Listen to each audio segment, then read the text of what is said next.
This video contains important objective questions on the following units of artificial intelligence for class 9th. Number 1, Introduction to AI, first unit.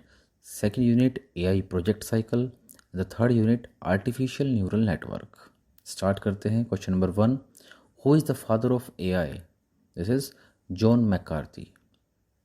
Question number 2. Unscramble the letter and find the name of first humanoid robot with a citizenship. तो ऐसे robot कौन सा है? Sophia. Clear? तो B is correct. Question number 3. A game based on data for AI where the machine tries to predict the next move of the participant. तो ऐसा game जिसमें next move को प्रिडिक्ट किया जाता है, इनमें से कौन सा है? Rock paper and scissor. Question number 4. Billions of people are without food और unable to eat a healthy balanced diet on a regular basis. So which sustainable development goal are we talking about? That is zero hunger. Fifth question, historical data used for AI project is known as training data. Historical data means previous data. तो हम किसी भी machine को train करते हैं तो उससे related हम प्रीवियस डाटा को यूज़ करते हैं, जिसको हम कहते हैं ट्रेनिंग डाटा. सिक्स्थ क्वेश्चन है, during data acquisition. Data acquisition is a process during AI project cycle. So during data acquisition, feeding previous data into the machine is called training data. Again, training data यानी कि जो हम previous data को feed करते हैं machine में, उसको क्या कहते हैं? ट्रेनिंग डाटा कहते हैं. सेवंथ क्वेश्चन है, What does NLP stand for in AI? AI में NLP का मतलब क्या होता है? Natural Language Processing. This is a domain of AI. Question number 8. The AI bias usually reflects. तो किसको रिफ्लेक्ट करता है? Societal, culture और gender. All of these. Clear? Ninth question. Which of these is an example of AI in e-commerce application? E-commerce application क्या होता है? Means जब हम electronic medium, E stand for electronic, तो इलेक्ट्रॉनिक मीडियम और electronic devices से जो हम कमर्शियल यानी कि बिजनेस करते हैं, लेन देन करते हैं, ऑनलाइन परचेज करना, ऑनलाइन सेल करना, तो इसको क्या कहते हैं? ई कॉमर्स कहते हैं. तो ई कॉमर्स की एप्लीकेशंस में बेसिकली AI का रोल क्या है? रिकमेंडेशंस देना. जैसे कि हम फ्लिपकार्ट, अमेजोन या इस तरह की कोई भी ऑनलाइन शॉपिंग वेबसाइट को यूज़ करते हैं, उसमें वो हमें रिकमेंडेशंस देता है. This is because of AI. 10th question, Amazon had been working on a secret AI recruiting tool. The machine learning specialist uncovered a big problem. Their new recruiting engine did not like women. The system thought itself that male candidates were preferable. In penalized resumes that included the word woman, thus lead to the failure of the tool. So this is the example of biasness. यहाँ पर Amazon ने एक recruiting tool बनाया जिसमें problem क्या थी कि वो जहाँ पर भी वुमन वर्ड देखता था वो समझ जाता था कि वुमेंस जो हैं उसके अकॉर्डिंग क्या है, इस पर्टिकुलर जॉब के लिए फिट नहीं है, तो वो उसको हटा देता था वहाँ पर, यानी कि मेल पर्सन्स को प्रेफर करता था. तो this is because of AI biasness. 11th question, dash is the domain of AI that predicts the possible outcomes based on the past data available. तो कौन सा डोमेन है? Out of 3 domain, number 1 is data science, the second computer vision and third natural language processing. इनमें से data science और data collection is the domain जिसके अंदर हम क्या करते हैं? प्रिडिक्शन करते हैं with the help of training data और past data. Question number 12. Rohit creates a small robot which opens the door after recognising the face of housemates and friends. Initially the robot made quite a lot of mistakes, but after a year now it is performing very well.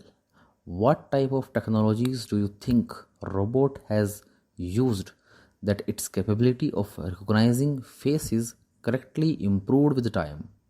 तो यहाँ पर computer vision domain work करता है. Question number 13. Computer vision is the domain of AI that can process the voice input received and produce a natural language based voice output. This is completely false because अभी हम पिछले question में पढ़ कर आए हैं कि कंप्यूटर विजन क्या करता है, रिकॉग्नाइज कर रहा था फेसेस को, यानी कि यहाँ पर विजुअलाइजेशन की बात हो रही है। तो यहाँ पर कंप्यूटर विजन क्या है, फॉल्स है, क्योंकि ये लैंग्वेज या वॉइस इनपुट को रिसीव कर कर नेचुरल लैंग्वेज को नहीं समझता है कंप्यूटर विजन। उसके लिए क्या होता है, NLP काम करता है। 14th क्वेश्चन है, the game emoji scavenger Hunt is based on.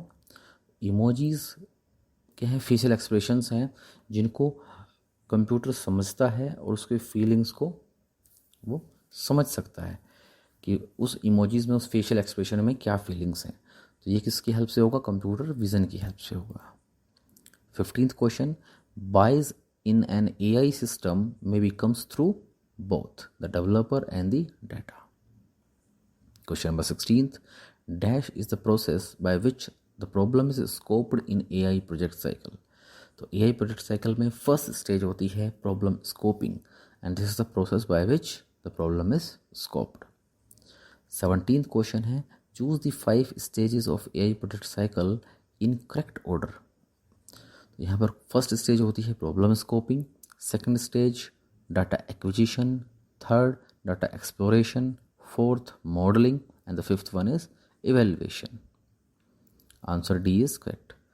18th question, the third stage of AI project cycle is. तो थर्ड स्टेज की बात करें तो क्या है, डाटा एक्सप्लोरेशन है, तो B answer is correct. 19th question, match the following है। कॉलम ए में स्टेजेस हैं AI प्रोजेक्ट साइकिल की एंड बी में उनका एक्सप्लेनेशन है, तो हमें करेक्ट मैच करना है। यहाँ पर सी आंसर करेक्ट है बिकॉज फर्स्ट का डी यानी कि प्रॉब्लम स्कोपिंग किसको मैच कर रहा है, डी को, finalising the aim of the AI project, यानी कि हम यहाँ पर प्रॉब्लम को स्कोप कर रहे हैं, एक एम फाइनलाइज कर रहे हैं। सेकंड आता है डाटा एक्विजिशन, तो डाटा एक्विजिशन मतलब सी यानी collect the data from the reliable sources. Acquisition में हम डाटा को एक्वायर्ड करते हैं, कलेक्ट करते हैं। थर्ड स्टेज डाटा एक्सप्लोरेशन है, यानी कि यहाँ पर हम क्या कर रहे हैं, उस कलेक्टेड डाटा में से यूजफुल इन्फॉर्मेशन को इंटरप्रेट कर रहे हैं, that is B. The last one is modelling. Modelling में क्या करते हैं, implement a suitable model that match the requirement. एक मॉडल चूज़ करते हैं जो हमारे रिक्वायरमेंट्स को मैच करे। So here answer C is correct.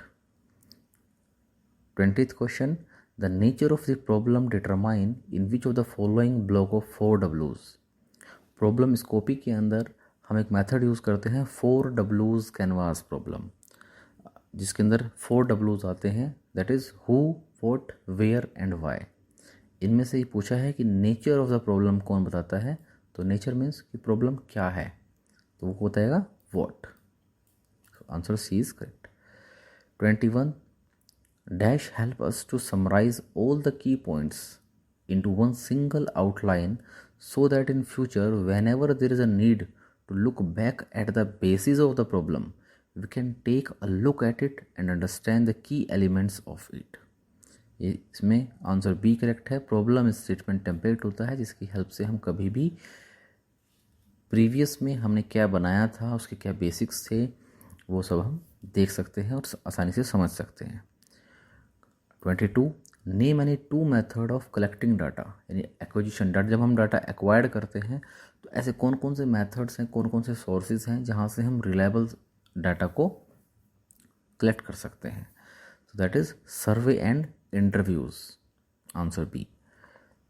23, machine learning and dash is the subset of AI।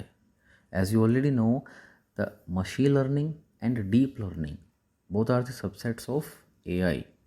Clear? तो answer B is correct, deep learning. Again same question, unscramble the letter and find the correct answer। Here machine learning plus dash equals to artificial intelligence। तो machine learning plus deep learning, तो यहाँ पर deep learning का scramble करेंगे तो that is answer C is correct. That is इसको जैसे इसको अनस्क्रैम्बल करेंगे we found deep learning. Next question 25, Jia was learning neural networks. She understood that there were 3 layers in the neural network. Help her identify the layer that does processing in the neural network. तो processing का काम कौन करता है? Hidden layer काम करता है। 26 question, regression model is based on clear supervise learning.